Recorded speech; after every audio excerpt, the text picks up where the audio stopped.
दोस्तों तो चलते हैं हम अपनी स्टोरी की तरफ। Let's go story time. Master, ये मेरी बहुत ही ज्यादा पावर ले रही है, जिसकी वजह से मैं इसे लॉन्ग टाइम तक यूज नहीं कर सका। मास्टर सामने आते हुए बोलते हैं, पर तुमने इसे इस बार बहुत ही अच्छे से कंट्रोल किया है और तुम्हारी पावर लॉन्ग टाइम थी। और फिर मास्टर उसे कहता है, तुम यहाँ से जल्दी से निकलो क्योंकि फैन लियो यहाँ पहुँच जाएगा। वो भी बहुत ही जल्द। लियो फैंग लिंग के पास जाता है और उसके पास टेजर वाली रिंग ले लेता है और अपने पर्पल विंग्स के साथ उड़ जाता है। और कुछ टाइम बाद फैन लियो आता है और नीचे देखता है कि इसके साथी मरे हुए हैं। और फिर वो आगे चलकर देखता है तो उसे इसका बेटा नजर आता है, तो उसके पास जाता है और देखता है कि वो भी मरा हुआ है। उसे ये यकीन नहीं आता कि इसका बेटा मर गया है। और फिर वो एक टेक्निक यूज करता है कि इसके बेटे की लास्ट में मेमोरी में किसने इसको मार डाला और वो ये देख रहा होता है। उसे पता तो चल जाता है कि जिसने भी इसके बेटे को मारा है उसके पास हेवनली फ्रेम है, पर उसे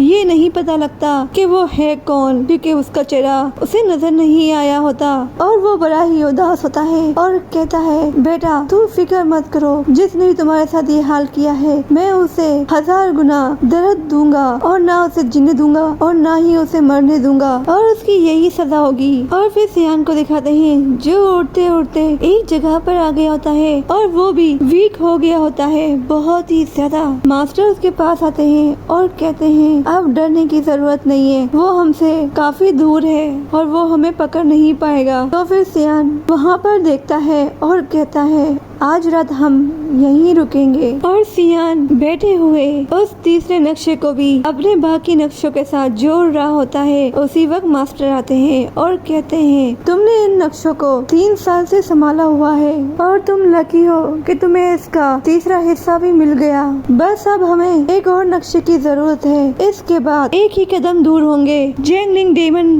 फायर से। और सियान भी बोलता है, हाँ मास्टर, ये सब कुछ आपकी ही वजह से है कि मैं ये सब कुछ हासिल कर सका। और फिर सियान अपने हाथ में ड्रैगन पिल वाला बॉक्स निकालता है और फिर मास्टर उसे कहता है, तुम इस ड्रैगन पिल को जल्द से जल्द खा लो। और फिर सियान मास्टर का चेहरा ही देख रहा होता है। और फिर मास्टर कहते हैं, अगर तुम्हें याद नहीं है तो मैं तुम्हें बता दूं, मैं तुम्हें ये ड्रैगन पिल खाने को कहा है। तो सियान बोलता है, ये 7 पिल है, क्या मैं इसे यहीं पर खा लूं? तो मास्टर बोलता है, अपनी बक बंद करो और इसे खा लो। और फिर सियान इस पिल को खा लेता है और फिर अपनी आंखें बंद करके बैठा हुआ होता है कि इसका कोई तो असर होगा, पर इसका कोई असर नहीं होता। तो वो हैरान होता है और वो अपने मास्टर से कहता है, लगता है शायद ये नकली पिल है, जब भी मुझ पर कोई असर नहीं कर रही। अगर ये असली पिल होती कुछ तो रिएक्शन इसका होता ना। तो मास्टर सियान को देखते हैं और उससे पूछते हैं, तुम क्या चाहते हो कि इस पिल का क्या रिएक्शन हो?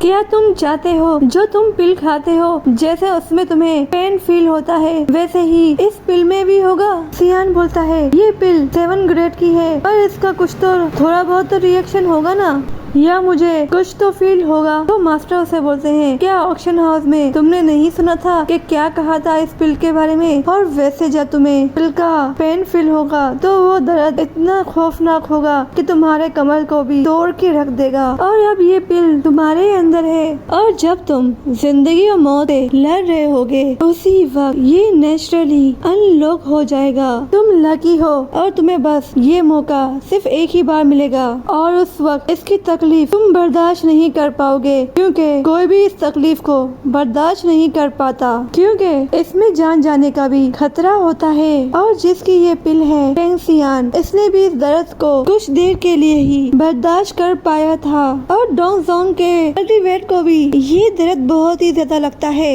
और फिर सियान मास्टर से पूछता है, क्या आप फेंग सियान को जानते हैं क्या? तो मास्टर उसे कहता है, तुम इसके बारे में ज्यादा मत सोचो, मैं अपने बारे में तुम्हें आहिस्ता आहिस्ता बताऊंगा, क्योंकि मेरे बारे में जानने के बाद हो सकता है तुम्हें प्रॉब्लम हो। और फिर सियान अपने मास्टर की ये बात मान लेता है और उनसे कोई भी सवाल नहीं करता और कहता है लगता है इस पिल का कोई भी असर नहीं होने वाला। तो फिर मास्टर उसे बताते हैं कि इसके अंदर 6 ड्रैगन मैजिक के कोड से बनाई गई ये पिल है, और अगर तुमने इस ड्रैगन की एनर्जी को कंज्यूम कर लिया तो तुम इस एनर्जी से सोनिक वे की टेक्निक यूज कर सकते हो, और तुमने अगर अपने दुश्मन के खिलाफ इस्तेमाल की तो ये उन लोगों के लिए जानलेवा साबित हो सकती है। पर अगर तुम्हें ये टेक्निक सीखनी है तो तुम्हें इसी वक्त प्रैक्टिस करनी होगी। और फिर सियान बैठ जाता है इसे सीखने के लिए, और आप लोग सियान के अंदर का कीलिंग ऑरा देख सकते हैं जो बहुत ही अमेजिंग दिखाई देता है। और सियान की पावर से एक ड्रैगन बनता है जो सीधा ही ऊपर की तरफ जाता है, और वो ड्रैगन बहुत ही जोरदार आवाज निकालता है। और सियान भी अपने हाथ में ऑरा से बनाया हुआ सर्कल बनाता है और इसे कंट्रोल करने की पूरी कोशिश कर रहा होता है, और अपने मुंह से भी सोनिक वे की आवाज निकालता है जिसकी वजह से वहाँ की हर चीज हिलने लगती है जैसे कोई भूकंप सा आ गया हो। पर सियान ने इतनी प्रैक्टिस करने के बाद उसके मुंह से खून आ रहा होता है, और फिर वो बोलता है मैं कामयाब हो गया मास्टर। तो मास्टर बोलते हैं ये पावर तुम्हारी सोल से जा मिली है और अब तुम्हें इसे कंट्रोल करना और भी ज्यादा सीखना है, और हो सकता है कि इससे तुम्हें और ज्यादा इस्तेमाल करने से तुम्हारे गले को भी तकलीफ पहुँच सकती है, और अगर तुम सोनिक वे को फाइट की तरह यूज करोगे तो इससे तुम्हें और भी फायदा होगा। और सियान फिर मास्टर को बोलता है आप यन पिल के बारे में काफी कुछ जानते हैं, क्योंकि आपको पता है कि इस पिल के अंदर क्या क्या चीजें यूज हुई हैं और इस ड्रैगन एनर्जी को कैसे कंट्रोल करते हैं और किस तरह से कौन सी पावर को मुझे कंट्रोल करना है, और इस ड्रैगन की पावर को अंदर से बाहर कैसे निकालना है। और अगर मेरा कोई गलत अंदाजा नहीं है तो मुझे लगता है ये पिल आप ही ने बनाई है। और ये सुनकर मास्टर कुछ टाइम के लिए साइलेंट होकर चलने लगते हैं, तो सियान भी मास्टर के पीछे चलने लगता है, और फिर मास्टर अपनी खामोशी को तोड़ते हुए उसे बताते हैं हाँ ये पिल मैंने ही क्रिएट की है, और हाँ ये पिल बस इस दुनिया में सिर्फ और सिर्फ 2 लोग ही बना सकते हैं, और इसमें एक मैं भी हूँ और दूसरा वो है जिसे मुझे उस वक्त तक बहुत ही ज्यादा यकीन था, और वो मेरा स्टूडेंट था और उसे मैं ही लेकर आया था क्योंकि वो अकेला था, उसके ऊपर किसी का भी साया नहीं था, तो मैं ही इसका गार्डियन बन गया था, और उसे मैंने ही सिखाया कि पिल को कैसे रिफाइन किया जाता है, और साथ साथ मैंने उसे बहुत ही ज्यादा ताकतवर बनाया, और वो तुमसे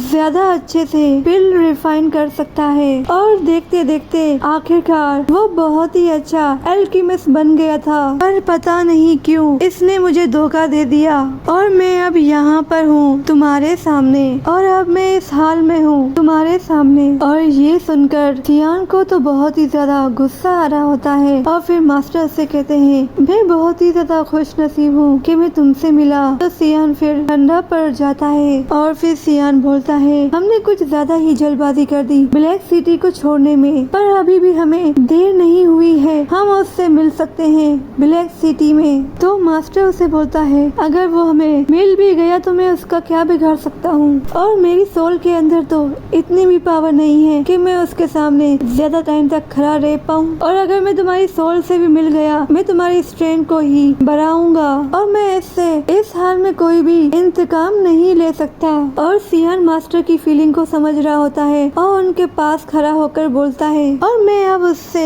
ज्यादा ताकतवर बनकर दिखाऊंगा, और उसे इस बात का जवाब देना होगा, और आपको दूसरी बार कोई धोखा नहीं मिलने वाला। मास्टर सियान को ही बड़े ही गौर से देख रहे होते हैं और खुश होकर बोलते हैं मुझे तुम पर पूरा यकीन है, और अब मैं जानता हूँ दूसरी बार कोई धोखा नहीं मिलने वाला।